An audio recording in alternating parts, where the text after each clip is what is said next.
Hi guys, welcome back to Future Dimensions 360.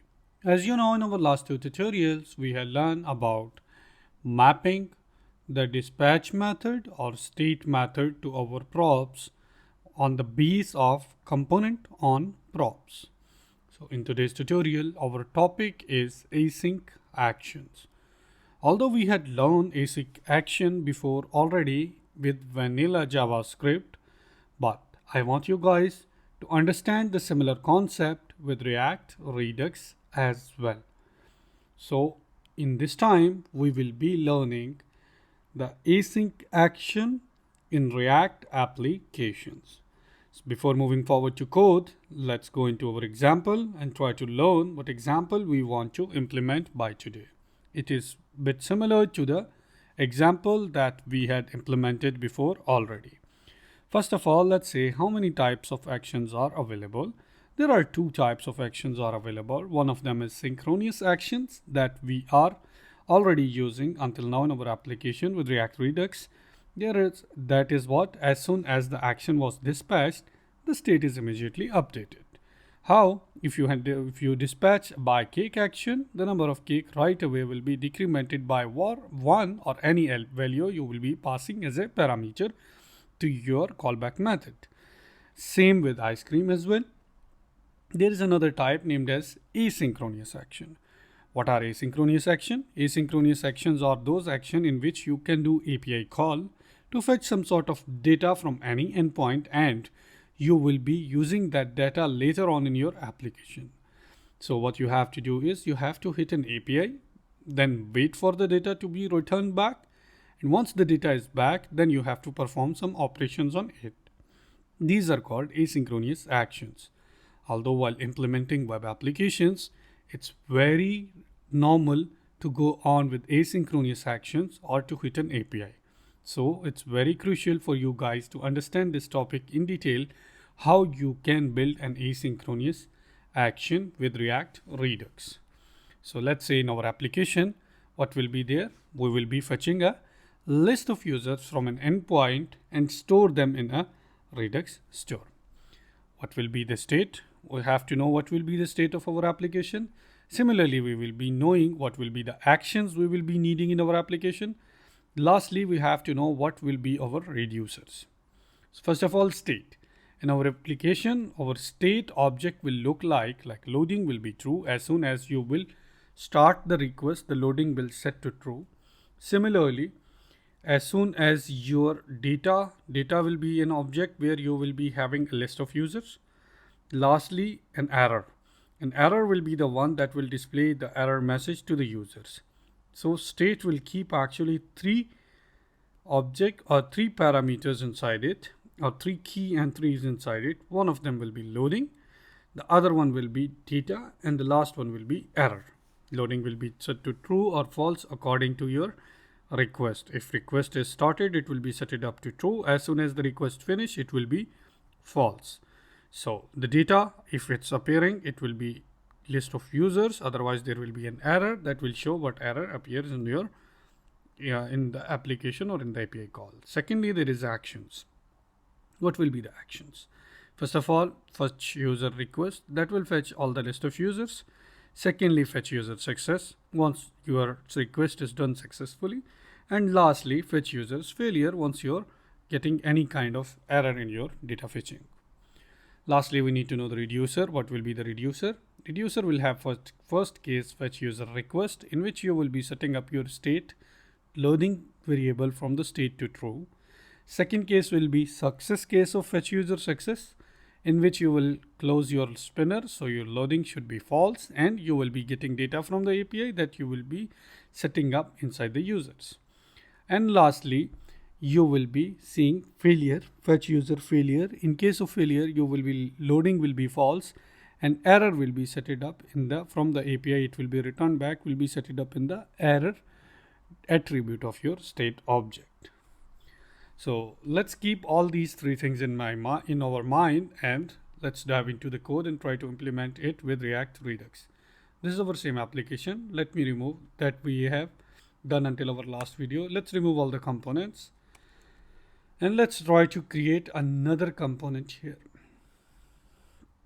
In the components folder, I will be saying, for example, new file called user container.jsx, RFC React functional component user container, and that's it. This will be our user container where we will be showing list of users. Okay. So secondly, what we have to do here is in the Redux, we have to create a new folder named as user because we will be having a new module in our store now. Very sorry. We will be needing three different files. I will not use connectors here. This time I will be using use dispatch and use state hook.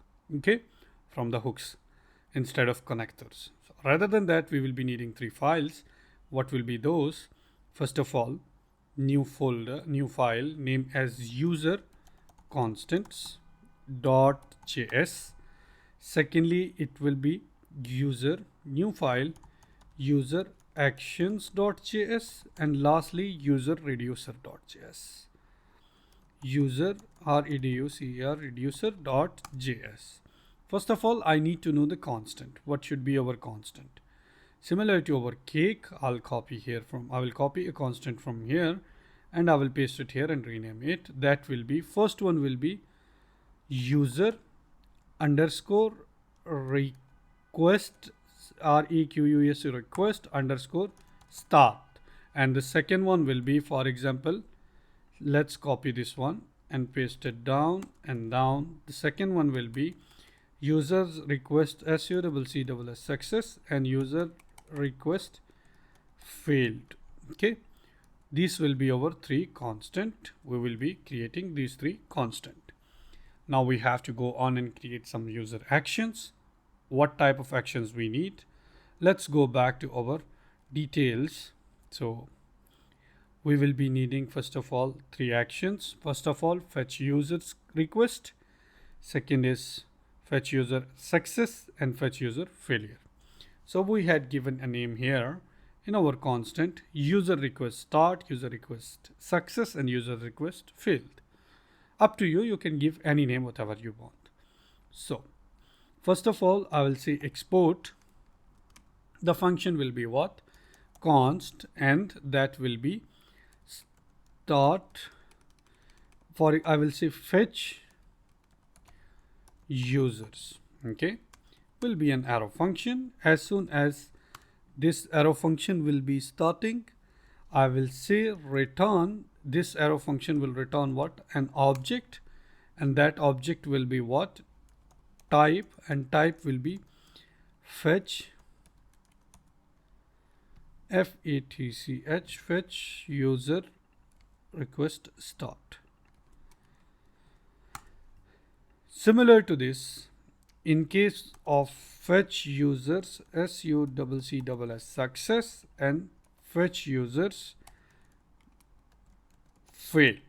Fetch user success, we will be showing success. We will be returning type success back, and in failed we will be showing failed back. But in case of success, we will take users as a parameter and we will pass payload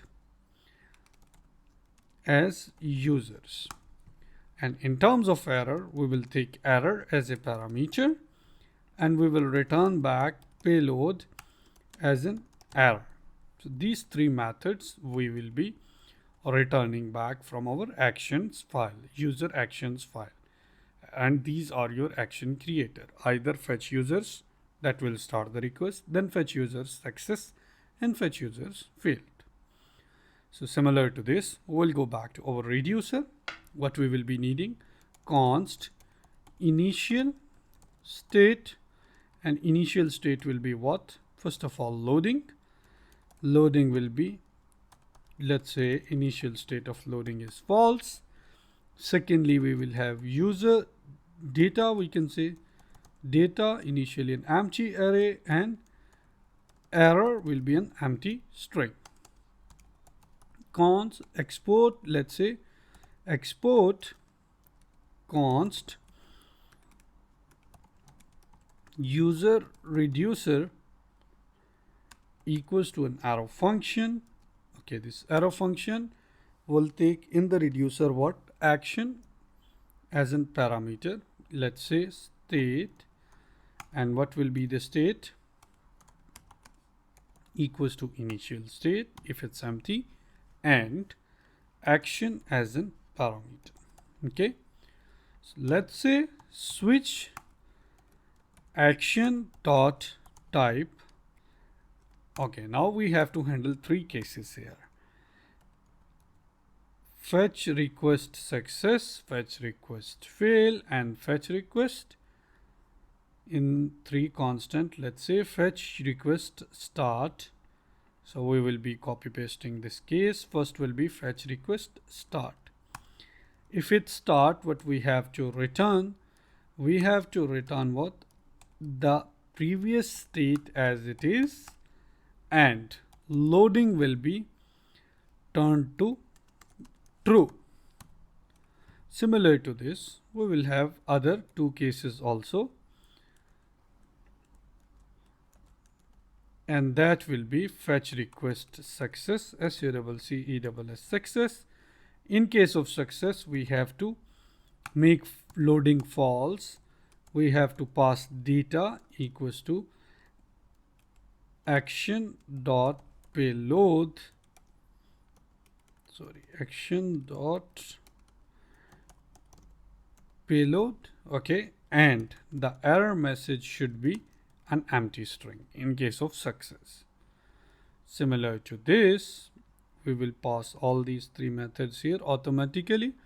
In case of fail, what we have to do? Loading will be turned back to false, user list will be an empty, and error will be action dot payload. So these are the things that you can use here. In default case, do one thing is just return the previous state as it is. So if there is no matching case, just return the state as it is back. So this is how your reducer will look like. So you had implemented your constants, the first step. Second step is that this is the part of first step to create action creators. You had created all three action creators where you are setting up the types. Secondly, you had created the state of your store, that is loading to false, data to list of users, and error, and you had created a reducer. So how you can do? You can put it in your store. Just go back to user reducer, your root reducer, where you are using React Redux combine reducer method. In this one, you can say user, and you can say user reducer like this. You can pass it here as user reducer in your store as well. So that's it. Until now, we had implemented the state, initial state for your store, or in which you are using the user object. Secondly, you had done an action creators, and lastly, you had created a reducer for that also. Now the thing that are remaining is to create a thunk in which you can hit up the API call asynchronously and set up all this all the users in the store. So I'll teach you in the next video for that. I think that's it. I hope you guys understand it. In case of any question, any query, please comment us. You can reach us to our mailbox as well. Please don't forget to like and subscribe our channel. I'll see you in the next video. Until then, take care. Goodbye.